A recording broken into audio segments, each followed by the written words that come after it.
Mais uma atuação absurda do Fluminense. Meu amigo, vitória gigante de time grande. Vitória de quem sabe jogar clássico. Mesmo com um jogador a menos por quase o segundo tempo inteiro, o Fluminense simplesmente sobrou diante do Botafogo. Foi melhor na técnica, foi melhor na tática, foi melhor mentalmente e venceu também contra uma arbitragem ridícula. O Fluminense mostrou porque é um dos melhores mandantes no Brasil. E se você é tricolor de verdade, fica comigo até o final desse vídeo, porque essa análise aqui tem muita coisa importante pra gente falar. Solta a vinheta.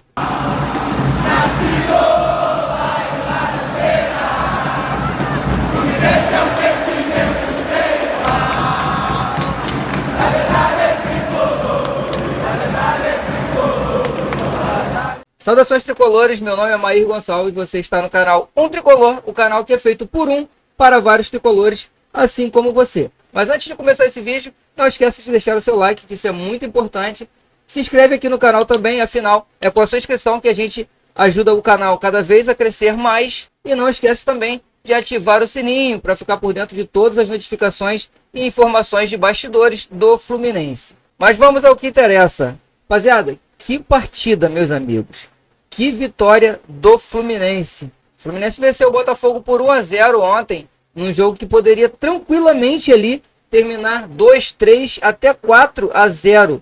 Então o placar, na minha opinião, foi muito magro, mas a situação foi gigante. O Fluminense dominou o meio-campo, controlou as ações, criou as melhores chances, sofreu muito pouco defensivamente e ainda teve que lidar com uma arbitragem completamente confusa que atrapalhou demais o andamento do jogo. Uma arbitragem desequilibrada e que tentou sim interferir no resultado do jogo, ficou nítido. Mesmo com a expulsão do Canóbio, que na minha opinião foi correta da arbitragem, né? O Canóbio não precisava ter feito aquilo, o time não se acovardou, não recuou em excesso e continuou mais próximo de ampliar o placar do que sofreu o próprio gol de empate. Foi uma vitória de um time organizado, treinado, consistente e, acima de tudo, muito maduro. O Fluminense, como sempre, tem feito partidas muito sólidas e cada vez muito mais estruturadas e preparados aí taticamente, com bastante variação no sistema de jogo. Mas vamos lá, grandes nomes do Fluminense, né? E é impossível a gente passar por isso aqui sem falar do Zubeldia. É impossível a gente começar um vídeo como esse sem exaltar o trabalho do Luiz Francisco Zubeldia, nosso Zubeldia Alegria. O que esse treinador vem fazendo no Fluminense, meu amigo, é de altíssimo nível, tá? São 15 vitórias seguidas como mandante, um número simplesmente absurdo e histórico, tá? Esse time tem um padrão de ideias muito claras. É notório a gente ver o sistema de jogo do Fluminense e essas mudanças que vêm sido feitas, né?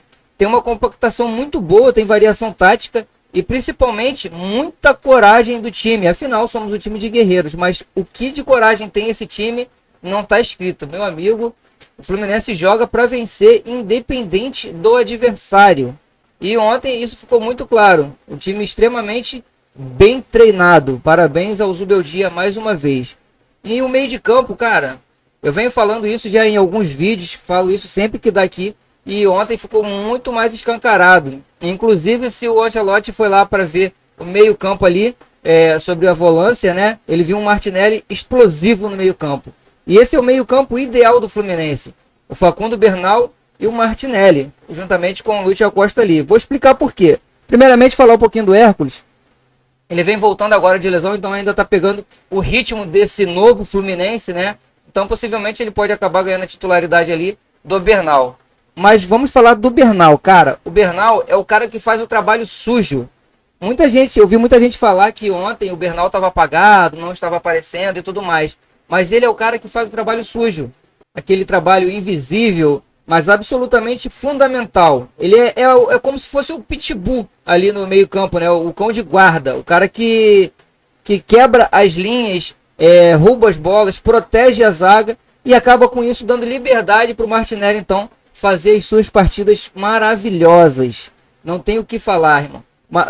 O Bernal, ele hoje é o cara que tá ali para destruir jogada. Ele chega para fazer a falta tática, que a gente não tem isso há muito tempo, e destruir as jogadas, assim, dando oportunidade para o Martinelli avançar um pouco mais, acabar pisando na área, como foi, acabou saindo o gol lá, né? Então o Bernal é muito importante hoje nesse time, tá? E o Martinelli, meus amigos, que jogador, não tenho o que falar. Martinelli é completo, marca, corre, organiza, chega na área, chuta bem, tem leitura de jogo, muita inteligência tática. E, cara, minha opinião, é jogador de seleção, é jogador de Copa do Mundo. Eu não sei como ainda não foi parar na Copa do Mundo. Se esse jogador jogasse em outro clube, rapaz, a mídia estaria fazendo campanha diária pedindo ele na seleção há muito tempo. Mas a campanha a gente faz aqui, a gente como tricolor, a gente faz a nossa própria campanha. E eu, como bom tricolor que sou, faço a minha campanha aqui. Martinelli na seleção agora. E se você também concorda, deixa nos comentários aí, ó, hashtag Martinelli seleção. Vamos dar essa força pro nosso volante aí, craque de bola, né? Mas, somado a isso também, né? A gente tem ali um talento absurdo, cara, que eu vi algumas pessoas aí, inclusive colegas aí também de profissão, né? Falando sobre esse cara. E, meu amigo, eu não tenho o que falar desse cara. Eu não sei como pessoas ainda enxergam esse cara como não sendo um craque. O Lúcio Acosta, meu amigo, o que esse argentino joga é brincadeira, cara. Ele decide, ele pensa diferente, ele executa diferente, ele transforma as jogadas comuns em lances de alto nível. E o que ele fez ontem, cara, aquilo ali não foi gol, aquilo ali foi amor. Ele fez amor no Maracanã.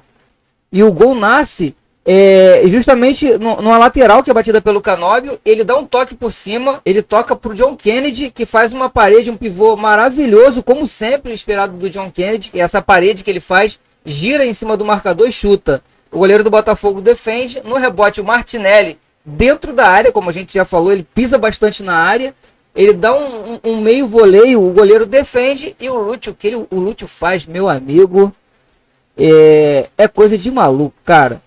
A frieza absurda do cara para dar uma cavadinha humilhante no goleiro do Botafogo.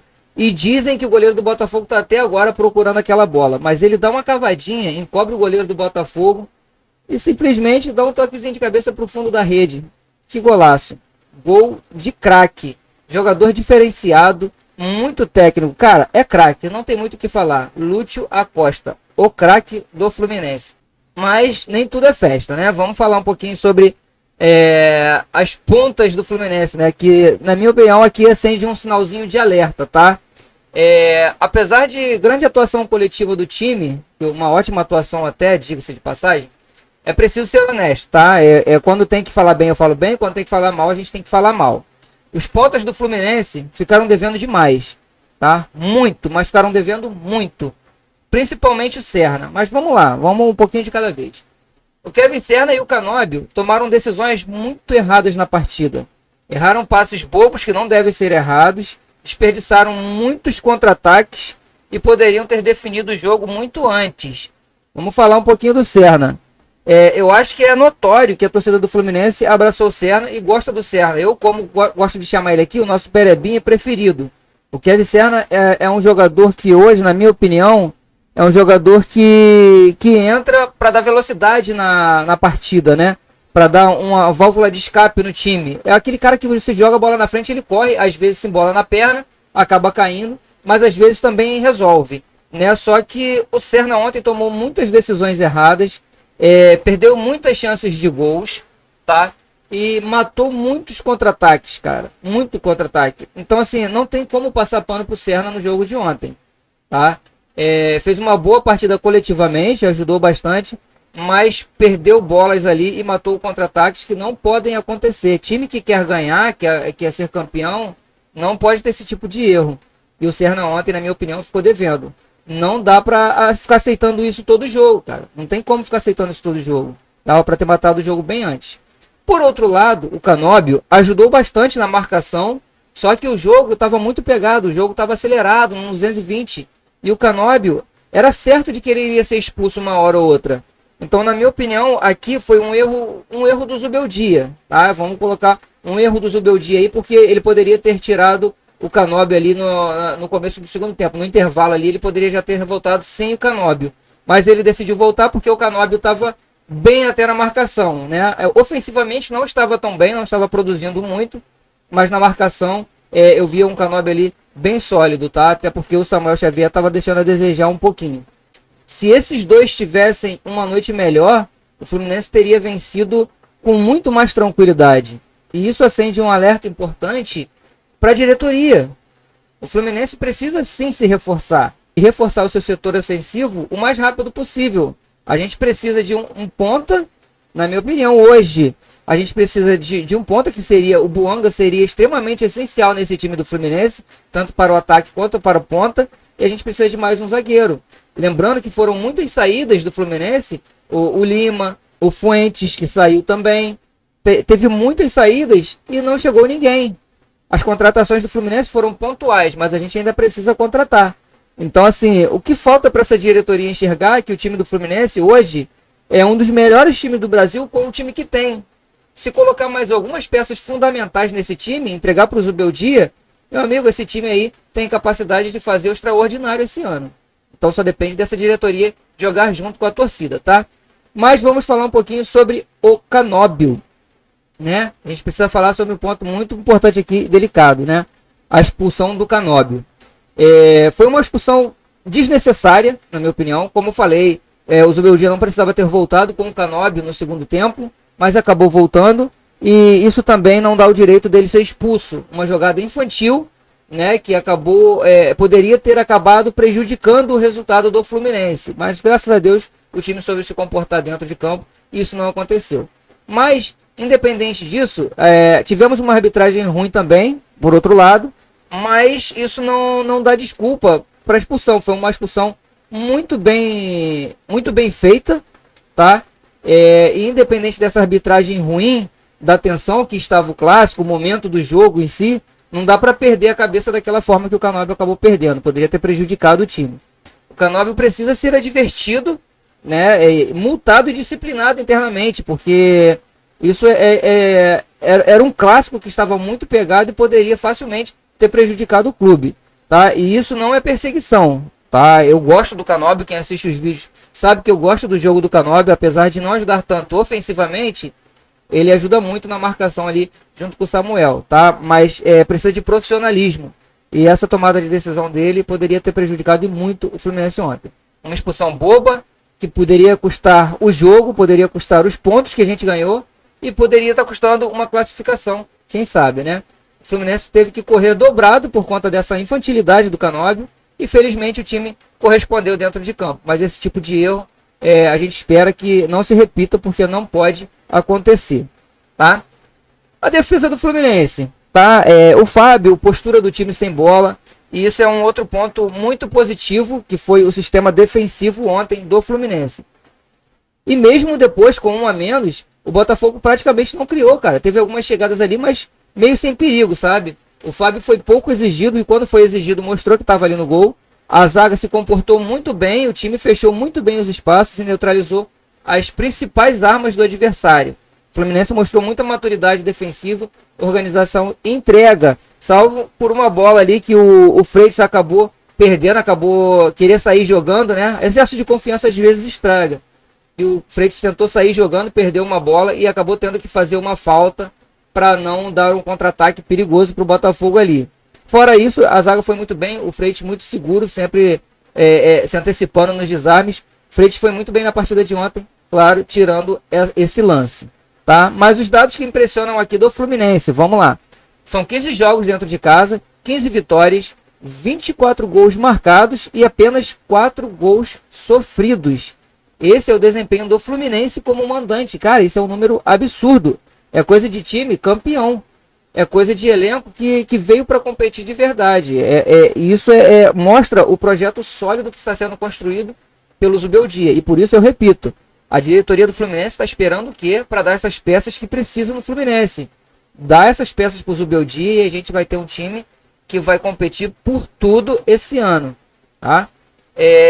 E por falar em Zubeldia, o Zubeldia soube ajustar o time, reforçar a marcação soube controlar o jogo e ainda explorar contra-ataques e às vezes com um a menos ainda. Na minha opinião ali, talvez ele pudesse ter mantido uma válvula de escape mais agressiva no final do jogo, porque o Botafogo, se eu não me engano, acabou ficando com um a menos também com a saída ali do jogador que acabou saindo machucado, mas o contexto da partida ali, a estratégia funcionou, tá?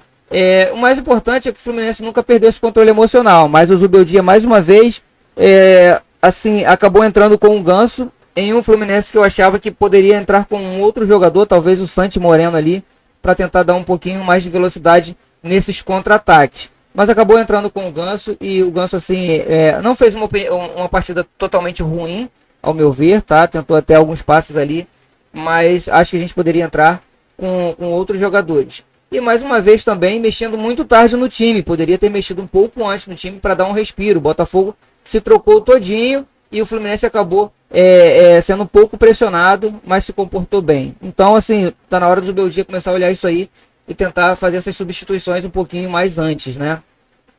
Mas tirando isso, vitória gigante, tá? Uma vitória para ser muito celebrada, uma vitória que fortalece o trabalho, aumenta a confiança do elenco, mostra que o Fluminense está sim no caminho certo e esse time tem um padrão, tem uma identidade, tem organização e tem fome de vitória, buscando sempre nos jogos vitória, mostrando que realmente quer essa vitória. É um time que não se amedronta, independente do adversário. Mas agora é foco total, compromisso aí pro próximo jogo, porque o calendário do Fluminense é muito apertado, mas o time mostrou que está muito pronto aí para competir em alto nível. E se você gostou desse pós-jogo, deixa seu like aí, que isso é muito importante. E não esqueça de compartilhar esse vídeo para aquele amigo tricolor e comenta aqui embaixo para você quem foi o melhor em campo. Saudações tricolores e até o próximo vídeo.